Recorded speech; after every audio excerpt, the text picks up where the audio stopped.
Expecting a dishevelment commensurate to what he'd seen on that Saturday long ago, Raymond instead found himself standing in a living room he couldn't honestly recognize as being the same, since everything was ordered, situated. The sofa cushions carefully placed on either corner of the undisturbed couch, the coffee table, once wrecked with half-finished drinks and overflowing ashtrays, now neatly arranged with a couple of oversized picture books and a small terracotta statue of an angel.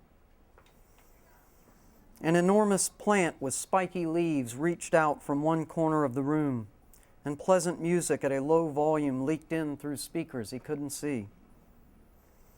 She left for a moment, with Raymond remaining right by the door, wondering if he was supposed to follow. But then she walked back in and handed him a small brown lunch bag. I decided if you didn't show, I'd contact your parents. Do you have a projector?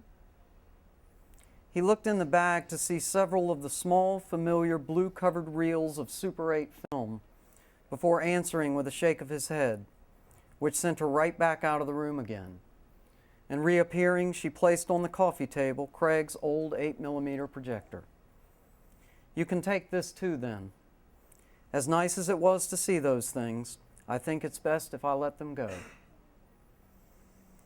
He had this strange sense that she'd been waiting for him, like she'd anticipated his coming, but apologized just the same for barging in and explained that he was in town for a few days and wanted to know where Craig was buried so he could pay a visit to the gravesite, his hands and voice quivering like crazy and his stomach suddenly nauseous. Mrs. Sturgis only pointed to the top shelf of a tall bookcase crowded with framed photographs and said, "You came to the right place."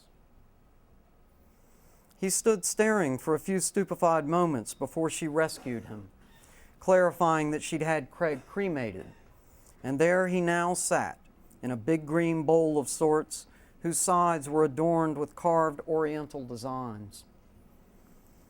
Raymond didn't know how to respond. Wanted to cry for some reason, but didn't dare, while Mrs. Sturgis went on talking about very private, personal matters that made him feel embarrassed for her. She said her son had given her a wake-up call, so she was keeping his ashes close as a reminder of all he'd taught her. She said she was sorry Craig had to be sacrificed for her to see the miracle that was her life, but that this was no matter now, because she understood the universe worked in ways that were mysterious to us, ways we could not fathom at first, but whose pattern might be revealed periodically if we had, quote, the right kind of eyes for seeing it.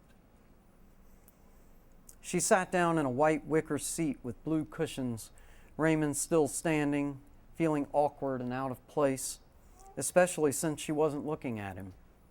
Her gaze downcast, her voice dreamy, like she was talking only to herself. "I saw nothing," she said, Raymond amazed that she could speak so casually about such serious matters, "until he showed me, opened those special eyes in me," which helped him understand how she could discuss Craig's death in a manner wanting emotion. She'd seen something bigger. She said that every soul traveled a path and that our life was but one small segment of the journey. The path ultimately led to the enlightenment our souls seek, but we all travel at different speeds, so cannot know how close we are to the desired end, nor how close are those souls who surround us. "Age is no matter," she said, "means nothing. My young son has done for me the greatest favor. He has helped advance my soul along its path. Who knows how long it would have taken had he not shown me?" Raymond had no idea what to do with all this seriousness. Having expected a simple, superficial exchange wherein she scribbled cemetery directions on a scrap of paper and sent him on his unwelcome way. But clearly there were things she wanted to say, almost like she'd been waiting on someone to tell.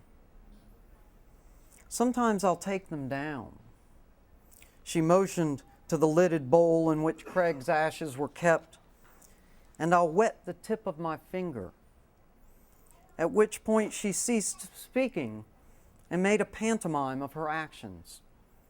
She dipped her finger into the imaginary ashes and dabbed them onto her tongue. Raymond so shocked he couldn't conceal it, his face a canvas on which fear was writ. "Why shouldn't I?" she went on, challenged but unfazed. "It's only a body, one I spent a year of my life carrying. He's been here before." Raymond wondered what she'd been reading.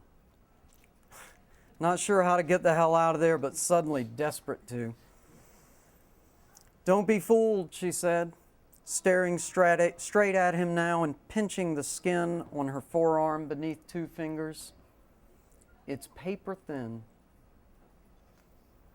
He could barely breathe now. Hoped she couldn't see his hands shaking.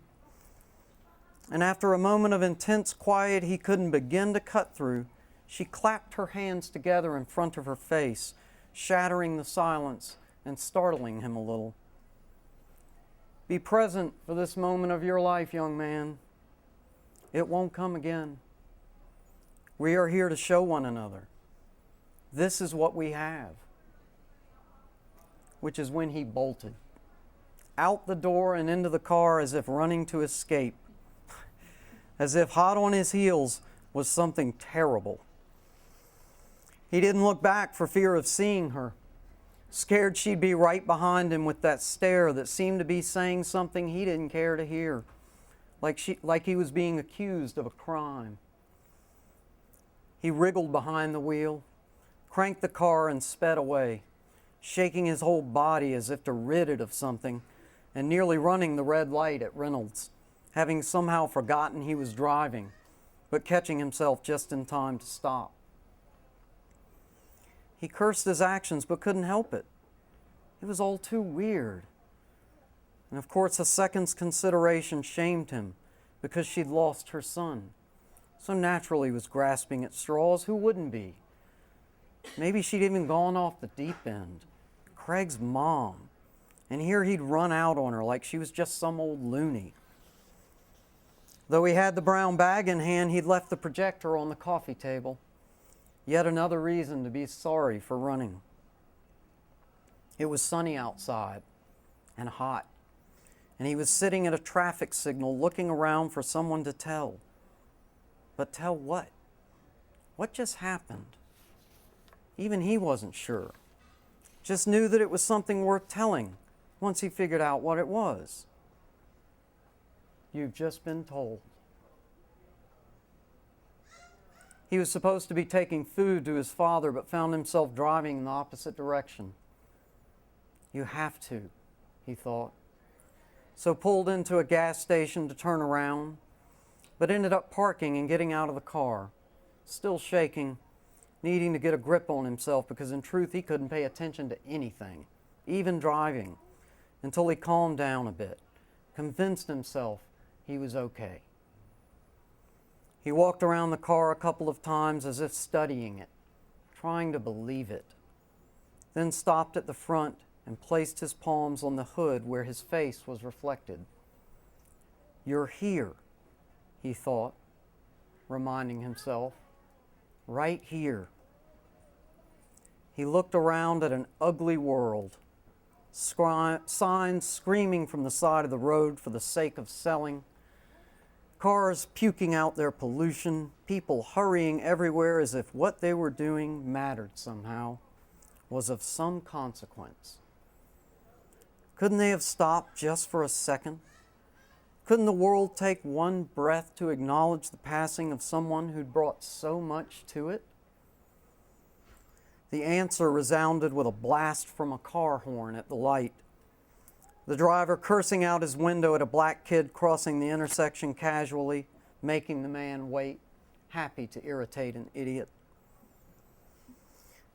The gas station was buzzing with business and Raymond had some place to be.